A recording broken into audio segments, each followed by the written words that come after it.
Coucou tout le monde, j'espère que vous allez bien. On se retrouve aujourd'hui dans une nouvelle vidéo pour que je puisse vous souhaiter une bonne année et parler un petit peu de mes résolutions pour l'année 2017. L'année passée, j'avais pas fait la vidéo pour de 2015 à 2016, mais je l'avais fait l'année d'avant, de 2014 à 2015, et j'aime bien cette idée afin de pouvoir faire le point un petit peu sur l'année qui est passée, et ça me permet aussi d'y revenir en fin d'année pour voir ce que j'avais prévu et ce que j'ai réellement fait.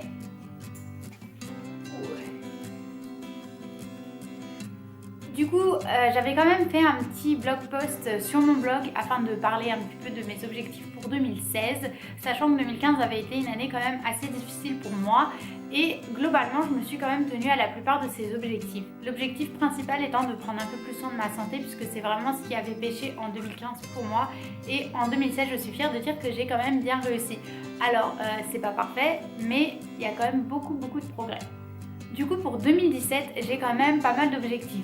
Premièrement, toujours continuer à travailler sur ma santé pour pouvoir l'améliorer afin que ce soit toujours au mieux, même si c'est pas facile.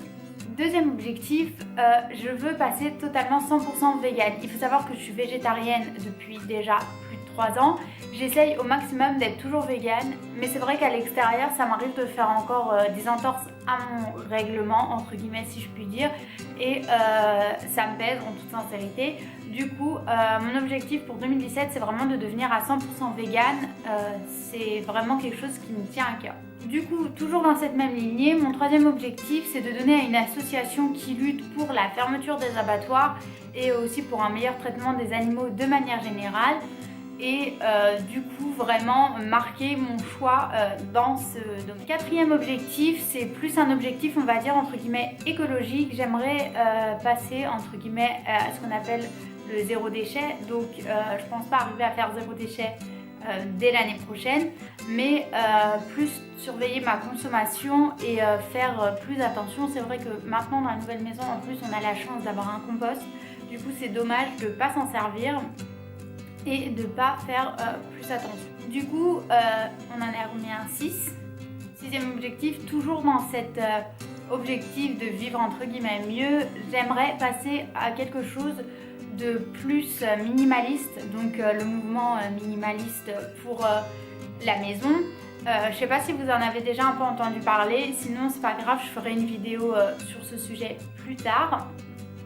Et parce que je suis entre guillemets une acheteuse compulsive et je suis une grosse collectionneuse, sauf que de plus en plus en fait le fait d'avoir énormément d'objets dans ma maison, ça me pèse. Du coup, je compte pas jeter tout ce que j'ai, mais j'aimerais organiser ça mieux pour que l'espace de vie soit quand même plus minimaliste et du coup plus reposant pour moi. Toujours dans cette même lignée du mieux vivre à la maison, je vais dans mes objectifs, c'est sûr, me remettre au yoga. Puisque c'est quelque chose que j'avais commencé à faire en début 2016 et c'est vraiment quelque chose qui m'aide à aller mieux.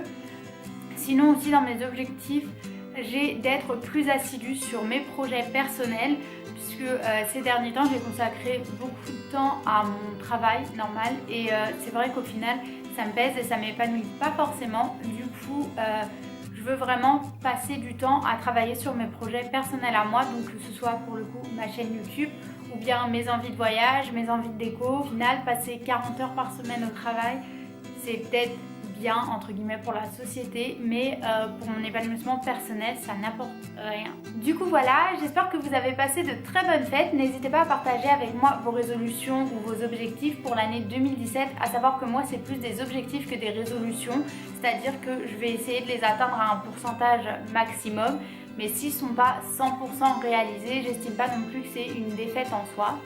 En attendant, je vous fais plein de bisous et je vous dis à la prochaine. Bye bye.